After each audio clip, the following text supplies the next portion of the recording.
Ndugu yangu mtazamaji, karibu kwa mara tena kwenye session yetu ya Rising Light. Sasa Rising Light iko hewani na kipindi ni dini au religion, na mimi naongea na wewe ni Kigabi James. Na kama tulivyojitambulisha, kama uliweza kuangalia vipindi vyetu vilivyotangulia hapo mbele, kuna majina tumejitambulisha hapo mbele yako pale, na huyu ni Isaac, na leo tuko katika kongamano la dini, tunaongelea kuhusu dini. Ndio, na kama gisi nilivyokuambia ndugu yangu, yajayo kwenye Rising Light yanafurahisha, na huu ni mwanzo tu, yanayokuja ni mengi sana. Na leo tutajifunza kama nilivyokuambia dini. Kwa nini dini? Hilo ni swali kwanza muhimu kubwa sana tunapojifunza kwa nini tuongelee kuhusu dini. Kwanza kuna challenge kubwa sana ambalo watu nataka kukwambia mfano mmoja. Nilipokuwa Afrika, watu wengi walikuwa wanitembelea, wanafika nyumbani na kuja kuniambia tujifunze kuhusu dini. Hapa naweza unaelewa dini ya kweli ni nini? Hili ni swali moja ambalo nilikuwa ni swali la vurugu. Ndio. Kwa sababu swali langu la kwanza nilikuwa namuuliza bwana, mbele ya kuuliza dini ya kweli ni nini, niambie dini maana yake nini? Ndio. Kwa ndugu msikilizaji, hapa hizo tunataka kukwambia kwamba kabla tutazungumzia kuhusu dini, tunataka kukwambia dini ni nini. Nafikiri ndio swali la kwanza mzima ambalo tunataka tujibu kwa watu, ili kabla tunataka kuzungumza kuhusu dini, tuambie watu dini ni kwanza dini ni nini, kwa maana watu kila mtu anajiuliza dini ni nini? Unasikia dini? What is dini? Na swala muhimu sana ambalo linatakiwa ni kuondoa confusion katika watu. Kwa sababu watu wakishaelewa kwamba dini ni hili, ndio watajua kujua bado niko kwenye dini au nishatoka katika hii dini. Kwa sababu dini ni wanachama au ni kundi ya watu ambao inaamini katika kitu kimoja. Okay.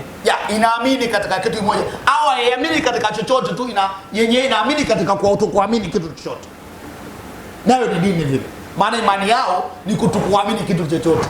Maana ile ni imani vile vile. Okay. Na ile ni dini moja kwa moja. Asante ndugu yangu. Na mifano mingi tunapoendelea. Ndugu yangu, kama gisi unavyosikia gisi mheshimiwa mkurugenzi amesema kuwa dini, kama gisi unavyosikia amesema dini na akakuonesha muonekano wa dini. Inakuwa na kwa nini tunaongelea dini? Basi ndugu yangu, kaa pale pale usitoke, tunaingia kwenye mapumziko madogo, na usitoke ili upate yatakayo tokea, na ufuatilie vipindi vyetu mpaka mwisho, utajua kinachotokea hapa kwenye Rising Light. Asante sana. Stay tuned. Utakapoendelea kupata ujumbe au notification kwenye simu yako kuhusu kila kipindi na vitu tunawekea kwenye YouTube, tafadhali bonyeza maandishi mekundu hapo kwenye mkono wa kulia chini ya video hii yaitwa subscribe. Moja kwa moja utakometisha umejiunga na Rising Light Show, na usahau kubonyeza alama ya kengele itakayotokea, na utakuwa umetisha, na usahau kushare na kulike video zetu. Asante. You want to get notification of all our videos uploaded on YouTube? Please click the subscribe button below and ring the bell. You will be the first to watch our videos. But don't forget to share and like our video. Thank you. Ka pale. Sasa ndugu mheshimiwa mkurugenzi, naweza kuwa na dugudugu kama vile ndugu mtazamaji anaweza kuwa na dugudugu fulani kujiuliza ulikuwa na maana gani? Ndipo maanisha kwamba dini ni imani ya kitu chochote, au ulikuwa na maana gani? Kabla hujawatajia na dini zote hata vipindi vingine, nataka niwaambie kwamba kitu kimoja, kwamba watu wanaamini katika vitu vingi ulimwenguni. Ndio. Kuna mtu ambaye anaamini katika pombe tu, kinywa pombe iko sawa. Kuna mtu ambaye anaamini katika madawa kulevya, wakinywa madawa kulevya, wakimeza, wakivuta nini, wanajisikia kwamba wako paradise. Ina maana akiamini kwamba mimi shida zangu, au wakiamini kwamba shida zetu tunazimaliza tunapotumia hii njia, wakiamini kwamba hii ndio njia yetu ya maisha, wale watu wametengeneza chama ambao kinaweza kuitwa dini. Okay. Na ina maana watu wakiamini ya kuwa tutakapotembelea, upepo utakapovuma kutoka kaskazini ukienda mashariki, na moja kwa moja wakajikusanya na wakaamini ya kuwa kuna kitu kitatokea, manake pale wameunda dini. Wanaamini ya kuwa wametengeneza imani fulani au dini fulani. Ukienda India kuna Flav Gang au mto Gang. Watu wa kule wanaenda kuoga katika ule mto na wanapooga hata wakiwa wagonjwa ndani ya mto wanaamini kwamba watapona, wana imani. Na wana dini ambazo zinatengeneza. Hebu utaje dini ziko ngapi kwanza ambazo ziko mbona ambazo tunazifahamu? Na ninafikiri ndio na ndio confusion moja ambayo tunatakiwa wajue. Kama tukutaje jina za dini ambazo ziko ulimwenguni, labda watu watashangaa. Maana hatuna hata majina ya. Ndio. Ina maana dini kama jinsi ulisema, ina maana dini ni nyingi zaidi. Zipo nyingi sana. Ina maana kuna dini ambazo tunazozijua na zingine hazijulikani. Na zingine ambazo tunadhani kwamba sio dini bali ni dini. Na hapa kuna dini tofauti tofauti, ikiwa kuna kuwa na orodha ya dini ambazo tumefanya utafiti ya orodha yake ya dini ambazo tunazozifahamu zinazofahamika. Kuna dini ya Ukristo kwanza. Yes. Kuna Uislamu. Kuna dini ya Buddha. Kuna Hindu. Kuna Uyahudi. Kuna dini ya upagani. Kuna Bakimbanguist. Kuna dini ya Wadomine. Kuna dini ya ushetani vile vile. Kuna dini ya wanasayansi. Hiyo ni mojawapo za dini ambazo nafikiri msikilizaji anatusikiliza atachanganyikiwa anaposikia majina ya hizo dini. Nataka kukuambia kwamba sayansi ni dini nyingine. Kwa sababu wanasayansi wanaamini katika mambo ambao watu wengine hawaamini. Wanaamini kwamba binadamu walikuwepo miaka maelfu na maelfu, mabilioni ya miaka ya hapo zamani, wanadamu wapo duniani. Wanaamini kwamba leo wanagundua mifupa, maana kwambia kwamba huu mfupa ulicheishi miaka milioni 400. And posto wala kesho ujao ujiulize swali pale. Wewe unasema kwamba dunia imeumbika kama miaka 4,000 na zaidi iliyopita. Maana ukiangalia umri wa kina Adam, ukiangalia umri wa kina ambao nataka katika Biblia, utaambia umri wa kina Ibrahimu alivyoishi katika miaka, unakuta kwamba tumeanza, Yesu amekuja kuzaliwa kama miaka maelfu kidogo kabla ya Kristo. Kwa sababu kuna vipindi vile tunavyogawa katika historia. Before Christ and after Christ. BC na ambao ni before Christ na after Jesus ambayo inakuwa ni AD. After that ya Jesus Christ. Kwa ndio jinsi wanabadilisha muundo wa kuhesabia wakati. Sasa wana evolution wameenda sofari na pale. Wanasema kwamba wewe mwanadamu haukuumbika na chochote. Wewe ni product ya transformation. Ina maana leo dunia inaweza karipuka tu ikageuza wanadamu kwa vyura na unakuwa vyura, unaendelea maisha mengine. Una maana ya kuwa hiyo nayo ni dini. Ni dini ya kuenea. Na nafikiri na moja kwa moja hapa kama gisi tulivyokuwa, kama gisi tunavisikia mwezi. Ndio maana watu wanafikiri leo maana ya dini nini? Wanaamini ile hali, na wanapoamini kile kitu kwa kitu kimoja, ina maana inakuwa dini moja. Okay. Na hapa tutakachokiangazia zaidi katika hii orodha ya dini zote ambazo tumezitaja hapa, ambazo zimetajika na zingine inawezekana zikutajika, ziko nyingi kama vile nilisema, inategemea na kundi la watu ambalo wanatukiamini na inaundikana kuwa dini. So kuna katika hii orodha tutaangazia zaidi, tutaanzia na kuangazia kwa kuangaza Ukristo. So na inawezekana tunaweza tukajiuliza Ukristo kwanza ni nini? Na ulianza wapi? Ukristo ni nini? Ndio swali ambalo ndugu mtazamaji anaweza kuwa na dugudugu la kujiuliza. Ukristo, what do you mean Ukristo? Utakapopendelea kupata ujumbe au notification kwenye simu yako kuhusu kila kipindi na vitu tunavyotia kwenye YouTube, tafadhali bonyeza maandishi mekundu hapo kwenye mkono wa kulia chini ya video hii yaitwa subscribe.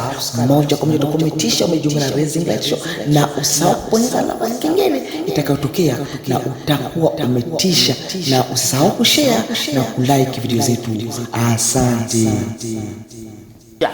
Na kama jinsi ambavyo tumeshatangulia ni kwamba dini ziko nyingi, yes, lakini tunataka tuintroduce dini moja baada ya nyingine. Ndio. Na kama tutaanzia kuzungumza Ukristo kama vile dini, yes. Kwa nini kwanza tunaita dini Ukristo? Tunaita dini juu ya nini?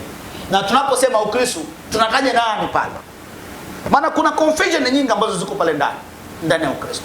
Ukristo unakuja katika jina hili moja tu la Kristo mwenyewe. Ina maana wale wote wanaoamini katika yale ambayo Kristo alioamini wanakuwa ni Wakristo. Na ndio Ukristo. Ndio. Unaona tulikuwa tunasema imani, ina maana imani ndio inaleta dini. Ukiamini katika mambo ya Yesu, wewe ni Mkristo. Okay. Maana yake uko katika ile dini ya Ukristo. Ya Ukristo. Okay. Okay. Yani hapo ndugu mkuu. Sasa unapojikuta kwamba mtu yeye anafanya mambo ya dini ya kipagani alafu anataja kwamba yeye ni Mkristo, hapana. Hapo ndo unakosea njia. Unadhani kwamba bado uko Mkristo kwa sababu tu unakwenda kukusanyika na wengine ndani ya kanisa, lakini unaweza kuwa ushahama dini bila kujua. Kwa sababu tumebadala dini ya wapagani. Watu hawajui kama upagani ni dini. Hawajui upagani dini kama vilivyosema. Na moja kwa moja hilo tutakuwa kuliangazia ni katika moja ya somo ambazo zimo katika dini. Lakini tumeanza na Ukristo kwanza. Ukristo kwanza ndio kila mtu ajue ya kuwa Ukristo ni nini na kwa nini Ukristo. Je, Ukristo mtu anaweza kujiuliza Ukristo umeanza wapi? Na nani mwanzilishi zaidi wa huu Ukristo? Ukristo unapoangalia zaidi sana, na ukipenda tukutumia na verse na maverse bibliki tutakutumia kwa sababu mara nyingi watakuwa nasoma hapa kwenye screen. Watasoma kwenye ufuatilie zaidi ndugu mtazamaji kwenye screen. Kila message tutapenda tukupeleke zaidi katika mambo ambayo hutakuwa na imani kama utapata wapi. Ndio.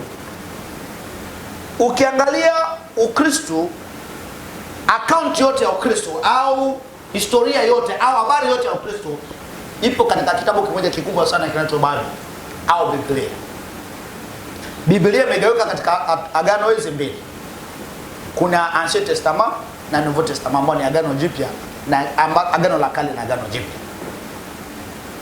Wataalamu wa Ukristo au wanaobobea katika mambo ya usomaji wa Biblia wanakwambia kwamba ukijifunza tu agano jipya bila kuwa na baggage au na mzigo wa agano la kale, ina maana wewe ni kama vile umedandia gari mbele au kwenye taya. Au kwenye taya, au kama inazunguruka. Maana yani utasama itakusaga kabisa. Ndio. Watu wanajua kudandia gari, wanadandia gari nyuma huko linapoanzia ili wafike mbele vizuri. Sasa wewe unapojifunza tu Ukristo katika agano jipya na kuacha agano la kale, maana umechukua nusu ukaacha nusu, wewe hujakamilika. Habari za agano la kale zimeanza kupredict hakutoa mutakabali wa habari zote ambazo Yesu atakuja kuzifanya. Ukisoma manabii wanaongea kuhusu Yesu. Ukisoma katika Exodus ambao ni Kutoka, wanaongea kuhusu Yesu. So ina maana Ukristo uko around jina la Yesu Kristo. Kuanzia agano la kale na jipya zote ziko kwa sababu tu ya Yesu Kristo. Ukianzia jinsi alivyokosa Adamu katika bustani na kuja ziko katika agano la Yesu, katika kuja kwa Yesu Kristo. Ina maana Ukristo unaanzia wapi? Ukristo unaanzia katika kuamini habari za Yesu Kristo. Ndio Ukristo. Ndio Ukristo. Na hilo nafikiri ndugu mtazamaji anaweza kujiuliza iwe kabla hajazaliwa na hata asizaliwa kuamini habari za Kristo. Okay. Na katika historia ya Ukristo, je, mtazamaji anaweza kujua Ukristo ulianza lini? Kufunuliwa kwa watu huyu ndiye Mkristo. Kwa maana Kristo, unajua Kristo alizaliwa. So alipozaliwa watu pale walikuwa hawajaitwa Wakristo. Sasa ulianza wapi mpaka watu wanaitwa Ukristo? Na Biblia inakuwa wazi sana katika Biblia takatifu katika Agano Jipya inasema kuwa ilikuwa ni Biblia inasema ilikuwa ni Antiochia. Ambako watu waliona wa mitume, unaona, wakawaambia hawa ni Wakristo.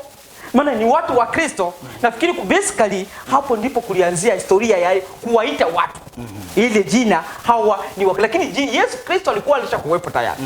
Lakini wakarivile kusema hawa ni Wakristo. Maana ni watu wa Kristo. Na ndivyo mwanzo nafikiri kwenye historia kuwa ndiko kulianzia jina au neno Ukristo au Wakristo. Ni vizuri sana baba umesema kwamba ni kwamba Yesu mwenyewe alizaliwa na baada ya kuzaliwa hakuanza kazi ya utumishi baada ya miaka 30. Ndio.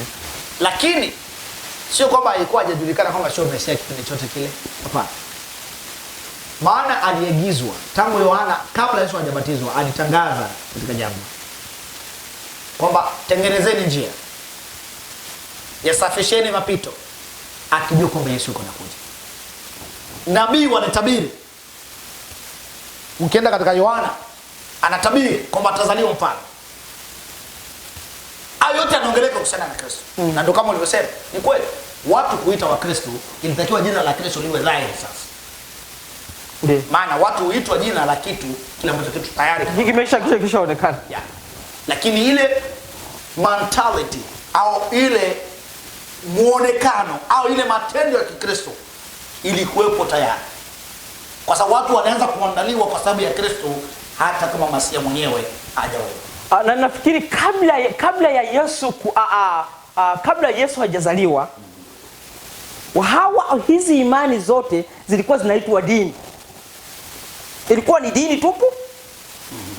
Kwa maana ilikuwa na maana kuwa wakati wa Musa haukuwa wanasema hao ni Wakristo, lakini kama vile unasema walikuwa na imani fulani ambayo walikuwa wanaamini kuwa Mungu yupo, na ikawa imani na ilikuwa ni dini kwa sababu walikuwa na belief fulani. Absolutely. Tukienda kwenye asili zetu kama kule kwetu ambako tuna miungu ambayo tulikuwa naita Liangombe, ilikuwa ni dini. Ilikuwa ni dini yetu. Yeah. Ina maana tulikuwa tunaamini katika Liangombe, katika Namugasha Lugulu, tunaamini katika huyu ndiye Mungu wa kweli. Maana ile ilikuwa ni dini tulikuwa nayo moja kwa moja. Ndio maana tunasema kwamba dini zipo miaka yote. Imani tofauti ziko tangu misingi ya ulimwengu kuumbika. Tangu mwanadamu alipoumbika tu alianza kuamini katika ile hatua ya kwanza kuongea na Mungu moja kwa moja, akaanza kuamini. Ikafikia alipokosa ndani ya bustani, akaanza kuamini vingine tofauti na Mungu. Maana kisa cha mwanadamu kukosa ni kuamini kitu kingine tofauti na Mungu. Na alipoanza kuamini kitu kingine tofauti na Mungu, akaanza kuunda dini zingine. Maana tumesema kwamba dini ni kundi lenye imani hili moja. Na wakati imani zinaanza kuzalika, ndivyo dini zinavyoongezeka. Okay, asante sana. Ndugu yangu mtazamaji wa Rising Light Show, kama nilivyokuambia hapa ni kipindi cha udini, na moja kwa moja tunaingia katika tumeangazia Ukristo. Na maana katika Ukristo na kuna vipengele ambavyo tutakavyogusia ambavyo ni vingi sana hapa. Kuna kama tulivyotaka kuongea hapa, Ukristo ni nini? Mkristo ni nani? Mwanzo wa Ukristo, sifa za Mkristo, ubatizo, amri za Mungu, Mungu na mwanadamu, mapokezi ya neno Yeah. na maoni ya watu. Yes. Mapenzi, kazi za Ukristo, Roho Takatifu. Ndo katika hivi vyote tutakavyoviongelea. Ina maana tunapoongelea Ukristo tu tulitaka kutoa definition kubwa kwa ya Ukristo. Ukristo ni nini? Na ndio maana leo nakuta kuna tumadhehebu tudogo ambao ndani ya dini kunatokea, ndani ya dini kuna kuwepo na dhehebu vile vile. Sasa dhehebu ni kama vile subcategory, ambao major category au ile category kubwa ni kama tawi, inakuwa kama vile ndio dini ambayo inaanza kuzaa huku chini tuma sub au tuma subcategory au ile ambayo tunataka kama vile company kubwa, afu inakuwa na masikiri sana mdogo. Then tule tumadhehebu tunakuwa tunajiunda tukitokea ndani ya ile dini moja kubwa. Kwa mfano kama vile leo tunaita wa Pentecost, tunaita wengine wa Episcopal, tunaita wengine sijui wa Témoin de Jéhovah. Unakuta kwamba kila mtu anakuwa anachokonoa kamoja mle ndani, anakwenda na yeye. Ndio maana tunasema mapokeo na wanadamu wanavyotafasiri anapokea. Na kama vile kama kwa mfano katika dini ya tuseme dini ya Uislamu, unakuta kuna sehemu maana kuna ile tawi inaitwa kuna Washia na Wasuni vile. Maana ndivyo hivyo tunavyoenda tumadini tumadhehebu kutoka katika dini kubwa. Unajua, nataka nikwambie kitu kimoja katika ulimwengu. Dini zote ambazo zipo ambao wanatengeneza zile dini wana malengo au ya kuabudu Mungu vizuri au ya kutokuabudu Mungu vizuri, lakini sisi sio majali wale watu. Ndiyo. Lakini mnapotokea katika dini kubwa ambayo ni moja, yote mnaamini kitu kimoja kwamba kwa Kristo, bado mnakwenda tu kwa vipande vya kile kitu kimoja ambacho ni ensemble. Ni ensemble kubwa ambayo kuna masuza ensemble ndani. Okay. Kwa matematiki wanajua algebra pale na inatengeneza na gani zile ensemble pale ndani. Na ndio maana ina maana una maana kuwa kuna kama dini ya tuseme Ukristo ni dini ina yale matawi madogo kama madhehebu, na Uislamu ni dini ina yale matawi madogo kama hivyo unasema Shia na Sunni na kina Shia.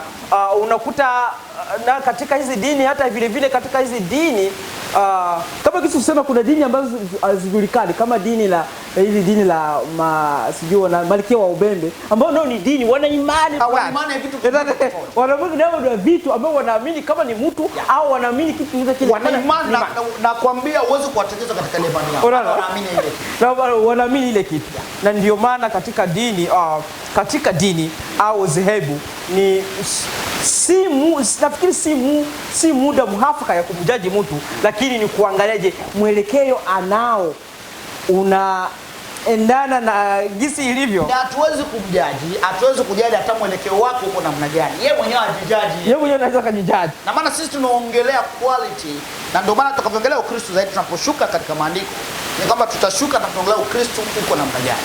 Ukristo ni mtu wa aina gani? Kiongozi wa Ukristo ni kiongozi wa aina gani? Ni jinsi gani tunajitambulisha tukiwa sisi ni Wakristo au ukiwa wewe ni Mkristo. Kisha wale msikilizaji unaendelea kutusikiliza utakuwa na judge mwenyewe. Je, hivi ndio sisi tulivyo au sisi hatuko tena hapa? Na kama uko tena hapa utafuta dini nyingine katika hizo zozotaja. Na moja kama katika dini ya Ukristo, mwisho kwa katika dini ya wapagaji. Unatakiwa ujue wapi ulipo. Au dini ya ushetani. Au dini ya ushetani.